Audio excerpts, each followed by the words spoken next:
do it. The Buffalo Bills sending away Stefon Diggs to Houston after a season filled with questions and what appeared at times as there was perhaps friction with star quarterback Josh Allen. Buffalo's going to carry a dead money charge of roughly $31 million next season as part of this deal. Let's start with the Bills general manager, Brandon Beane, addressing where the team stands now. Are we better today? Probably not. Yeah, it's a work in progress, and I would just hope that people know I'm as competitive as hell, and I ain't giving in. Did you talk to Josh prior to the move? Have you talked to him since the move?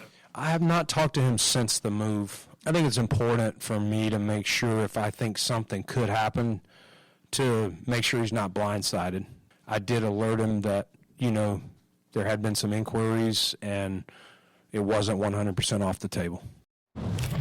Okay, so perhaps Josh Allen had a hint it was coming, and perhaps we all could have if we'd been following Stefon Diggs on social media. He changed his background picture a week ago to him waving goodbye, and then just 2 days ago he responded to a user saying Josh Allen doesn't benefit from elite wide receivers with the simple question, are you sure? Well, now I guess we're going to find out. The man who always has all the answers for us is Schefter, who gets up with us early this morning. All right, Schefter, take it from the top. How did this happen?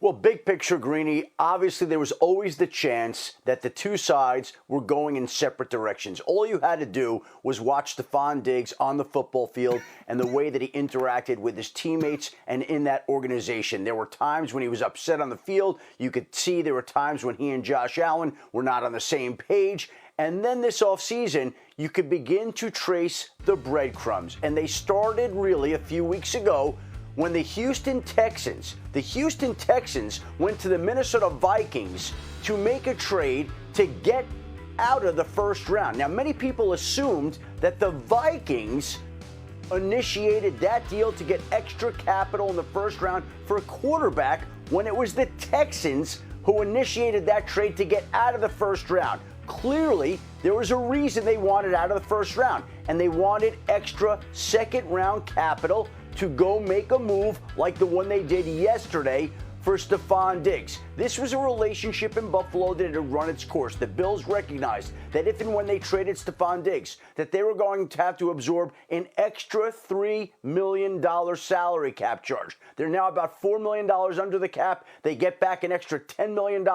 when Tre'Davious White comes off their books after June 1. So they were in position to be able to make this move, and it's been a reset at the wide receiver position. They add Mac Hollins. They add Curtis Samuel, and those right now are the top targets. And for the people saying, well, Buffalo should go out now and trade for a wide receiver, sign a high-priced wide receiver, they can't afford to do it. They're going to have to find economical, efficient ways to restock the wide receiver room, most notably through the draft. And with all the talent in the first round of this draft, the Bills have to be considered somebody that's going to take a long, hard look at wide receiver in round one. Yeah, they pick at number 28, and there will definitely be star caliber receivers that are available then. Before I bring everyone else in, let's just illustrate what Schefter just said. Cindy, can we put up full screen graphic number 1 this morning? We have, put your feet up, folks. We're not going anywhere for a while here. We got a lot to dive into here. And so this is what the wide receiver room looks like. Here's the point that Schefter was just making. They've got Curtis Samuel. They have Khalil Shakir, who was coming along last year, actually played big for them in that playoff game against Kansas City. But you have only 3 guys who've ever caught a pass last year. No pass catcher, including the tight ends on the current Bills roster, has ever caught 100 passes or had 1,000 receiving yards in a season. So is there a hole in that room at this moment? There most certainly is. So Damian Woody, it will lead some people to say the Bills are taking a step back. The Bills, we talked about the window closing and all that kind of stuff, and Josh Allen. Have they taken a huge step back trading away Stefon Diggs? Well, listen, that's a lot of production that's walking out the door and walking to the Houston Texans. There's no question about that. And in 4 years, you're talking about a guy, Stefon Diggs, I believe, who led the National Football League in reception. Mm-hmm. That's the type of production that we're talking about. But, Greeny, I go back to the playoff game against the Cincinnati Bengals a couple years ago, the divisional round, where they lost that game at home. Yep. Clearly, you saw the dynamic between Josh Allen, Stefon Diggs. I think that in that scenario, in that situation, there was something going on in that game. And I don't think the relationship ever repaired or ever got back on track at that point.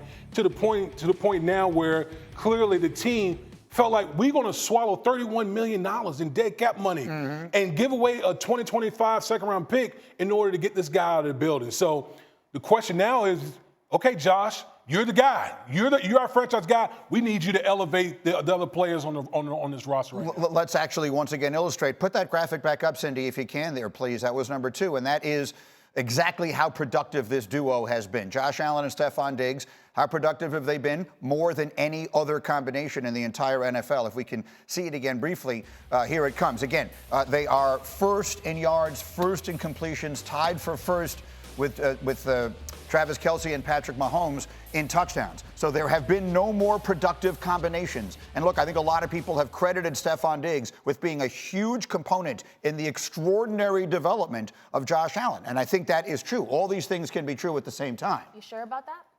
Am I not sure about that? Are you sure about that? That was Stefon's Meaning question. he said that. Right. Well, the point is, there's no question. I believe there is no question. I don't even think this is an opinion. I think it's a statement of fact that the acquisition of Stefon Diggs when they made it completely changed Josh's trajectory and trajectory how of we his talk career. about Josh Allen and what we expect of Josh Allen. The minute that Stefon Diggs got to Buffalo, it's like, okay, he's got a clear number 1. Now what can this guy do? And based on those stats that Cindy just put up, clearly they've been cooking, but they haven't gotten to a Super Bowl and won it together, and that's part of the problem. Green, I'll be honest, I hated this trade for Buffalo when it happened because make no mistake, on April 4th, Buffalo was far worse than it was when the week started. on April 3rd, yeah. But this is one of those moves where sometimes addition through subtraction. Bart Scott. Yeah, well, production breeds tolerance.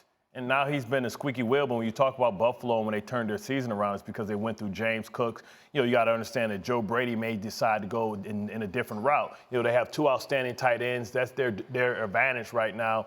And I think sometimes you talk about, them being one of the most productive duels in football. That's a good thing and a bad thing. The good thing was that, they were productive. The bad thing is that Josh forced the ball to him, and when the defense didn't dictate the ball should go there, he had to force it anyway because you have a diva over there that you have to try and make happy. And, it became a distraction to the team. And I think this is an indication that, hey, you're on the wrong side of 30, and before your production was elite, you were able to separate. But now the league is catching up to him, and he's starting to slow down. Now, he still has maybe two elite years, I believe, in being a number 1. But I think they saw that, the game was changing, he was changing, and it's time to go in a different direction. Right, you can't have this, right? And it's time for Josh Allen to step up and be a leader and time for him to elevate. He got him over the hump, and he helped develop him as a young quarterback. But now Josh is in the middle of his career. He has to put more on his shoulders. That video you're seeing right there is the game that D. Wood was referring to earlier. That playoff loss against Cincinnati in Buffalo, a very disappointing performance all the way around by the Bills. And you saw a demonstrative Diggs on the sideline there, seeming to be frustrated with Allen. And to your point, there has always been a feeling that everything was not quite right between the two of them. No matter how they tried to downplay it. And now, the proof is in the pudding. Out he goes. Let's bring in our receiver. What do you think of this, Harry Douglas? Well, the very first thing I thought of is that for Brandon Beane, Sean McDermott, for those guys to make this move, you don't make it without a plan. And it's not just a plan A. You got to have a plan A, B, and C to make sure that you're able to get a wide receiver for Josh Allen moving forward. Secondly, I would say this. You cannot continuously go into each season over and over again with the quarterback and your number 1 wide receiver not on the same page, or your number 1 wide receiver frustrated and feeling some type of way about whatever he may be feeling some type of way about. I would tell you 9 times out of 10, and most of the times 10 times out of 10, your franchise quarterback is going to win that ordeal. The organization is going to have him at the forefront, and they're going to do whatever they need to do with that wide receiver. So I just thought for the last 2 years, man, it's been too much noise between Stefon Diggs and Josh Allen. And we're talking about a duo that's been phenomenal and productive. But think about how much better they could be if you didn't have that noise between the two going on. And I would say this, though. For Buffalo, and to your point, Bart, we got to look at the numbers, right? When Joe Brady became the offensive coordinator, and I have them right here. When Joe Brady was the offensive coordinator and he took over for the last 9 games, Buffalo averaged 36.7 carries per game and 156 yards per game. Under Ken Dorsey, that was 25 carries per game and 116 yards rushing per game. So the offense changed as well. And I think moving forward, you're going to see this football team in a lot of 12 personnel with the ability of Dalton Kincaid being able to be the single wide receiver / tight end, being able to flex out in the slot as well. So I just think the offense as well is moving towards something different, more so than it was to start off last year. Schefter. Yeah, and how many times have we seen signs all along the way? You saw the highlights of that playoff game. You saw the tweets from Stefon Diggs' brother, the Dallas Cowboys cornerback, Trevon Diggs, alluding to the fact that his brother was unhappy. How about 1 year ago when Stefon Diggs doesn't show up to mandatory minicamp and Sean McDermott says he's very concerned? And then, to Harry and Bart's point, you see the Bills phase Stefon Diggs out of the offense a little bit as the season went on, transforming the offense. The two sides were going their own separate ways. And now you look at a team last year that many regarded as one of the top teams in the AFC. Stefon Diggs is in Houston. Gabe Davis is in Jacksonville. The top two targets from last year are scattered elsewhere in the AFC South, and now Buffalo's offense has to be transformed. And again, they're limited in what they can do because of the cap charge that they're eating. So help has to come in the draft. It has to come from Dalton Kincaid and Dawson Knox. It has to come from James Cook. It has to come from places that we're not used to seeing it in Buffalo. That's exactly right. And it has to come for their oft-criticized quarterback. Let me play you Orlovsky yesterday. Right when this deal gets done, Orlovsky pops on yesterday, and here's what he said faces the Bills right now. The pressure is on Brandon Beane and Josh Allen, and everyone knows how much I love Josh, and I think Brandon Beane's one of the best general managers in the NFL, but they don't have a number one or number two receiver. So this is a massive hole for their football team that they're going to have to attack in this draft, and they can't just add one wide receiver. They need to add at least two. Okay, so you know what I have? I have the ability to see the future. I'm prescient in that way. It's one of those rarities. So I'm looking at my crystal ball, and it's November, and the Bills' offense doesn't look very good. And they're not running the ball as effectively because people are stacked up to stop it. And they have no one on the outside. And you know what? All the conversation on this show was going to be, and across the hall, you know what Stephen A. and Shannon are going to be saying. And what's wrong with Josh Allen? Oh, Josh Allen has fallen off. Oh, Josh Allen is no longer a top 3 quarterback in the NFL. Oh, Josh Allen is forcing the ball places. Oh, Josh Allen is running too much and taking too many hits. Josh Allen continues to do more with less than anybody in the NFL. Yes, this again. I'm not this again. Kmart, this again. You tell me, I just showed you what the wide receiver room looks like right now. So all of a sudden, you're going to plug in a rookie that you take 28th in the draft, and you're going to say, go ahead, kid. Go ahead, Josh. Lead us out there to a Super Bowl. That's the expectation. You can. And when they don't get there, here's who he's got to throw to right now, okay? It's not exactly Jerry Rice and James Lofton. What? Curtis Samuel is a well-respected. He just can't stay healthy. I think, listen, we saw Lamar Jackson win an MVP. Sometimes less is more. And I think when Brady took over, they started running the ball. What I'm saying is they start running the ball and protecting Josh from himself, because now he can make 1 or 2 Superman plays and don't have to put the cape on at the beginning and be the best running back out there and the best playmaker. But no one is impressed with Lamar Jackson winning MVPs anymore, and no one will be impressed with Josh Allen winning MVPs anymore. This is all about those guys getting over the hump. Which one of them breaks through? And until it is Allen, people are going to continue to blame him for things that he's not capable of overcoming. We have to do more with less. Way less. Since Tyreek Hill left, how many Super Bowls has he won? 2. Thank you. Okay, Bart brought up Lamar Jackson. Nobody was giving Lamar any passes when they had no wide receivers in Baltimore, number one. Justin Herbert, now, he's got a new head coach.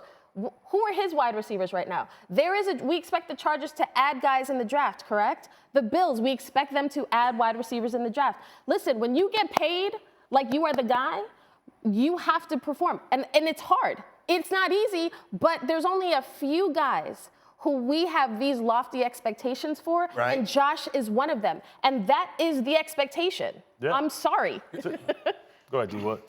Do you expect me to feel sorry for Josh? Get him, D-Wood. Get him, D-Wood. That's exactly what I expect. I don't. Get him. But hold on. But it's coming from a place of admiration. Because Josh Allen is, in my opinion, one of the top 3 quarterbacks that we have in our league. Josh Allen, whoa, there ain't no whoa here. There's no discussion. He's right. about- He's right. He's He's top right. 3 He's quarterback. right. He's one of the rare quarterbacks in our league that can elevate guys around him. So yes, the Buffalo Bills going to have to add people, add to the wide receiver room. Absolutely. But we've been talking about Josh. Josh Allen has been on the Madden cover. Josh Allen, and we've been talking ad nauseum about Josh Allen. Like, it's time for Josh Allen to bow up and get it done. Have you not? But you're making my point bow for up me. and get it done. You're making my point for me. So it doesn't matter if he's the MVP of the league, and it doesn't matter how spectacular the plays are, and it doesn't make any difference if he puts up huge numbers. When this team doesn't get to the Super Bowl, people are going to rip him. And if you're going to make the comparison to Patrick Mahomes, rip all these quarterbacks. Patrick Mahomes may have lost Tyreek Hill, but he's got the best pass-catching tight end in the history of the sport on his team. And they're hoping Kincaid can develop to that. I think that, encouraged them that, hey, they have a mismatch, and maybe taking the ball out of his hands a little bit will help this team out. But listen, this is foreshadowing and forecasting what we believe is going to happen whenever you pay your quarterback. To Kim's point, right? Foreshadowing for Baltimore. Foreshadowing for Jalen Hurts, right? That credit card bill is always due. And this team, we come a far way before the big play Gabe and the overtime loss to Kansas City. And now we fast forward, the credit card's due. Von Miller was a bad contract, right? So now you're looking at Brandon Beane. Brandon Beane spent some bad money, and now he has to pay the piper. I'm coming to you guys in a second, but first, Cindy, can we put up a graphic 3, please, just to show everybody? They want to talk about the credit card bill being due. They've lost everyone. I mean, the Bills have lost. Look, their windows closed. That's what happened. On the right is who everybody. Look how decimated their defense has been. And what did that? The bad contract with Davis White. It's the fact that they paid their quarterback $1 billion. That's foreshadowing for everyone. This right here, what we're looking at, is what happens when you do not take advantage of that window when you have a quarterback on a rookie deal. That's the reality. It's not just in Buffalo, it's other places. So the Bills are not unique in this situation. Schefter. Look at the Houston Texans.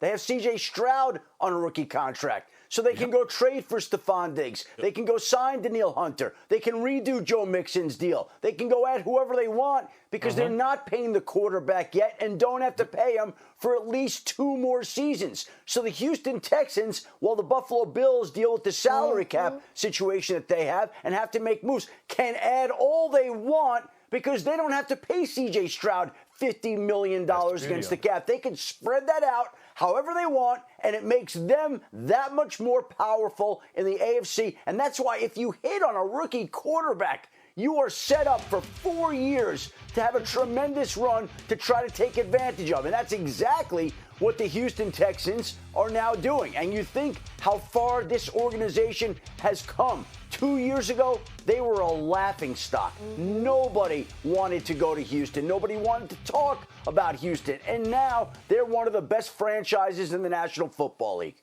No question. Harry, got 30 seconds. Final word on this. Go. Good, Greeny. That's all I need, because I think we're all forgetting one main component when it comes to Josh Allen. His kryptonite is Patrick Mahomes. Last time I checked, Patrick Mahomes isn't going anywhere, and he's just getting started.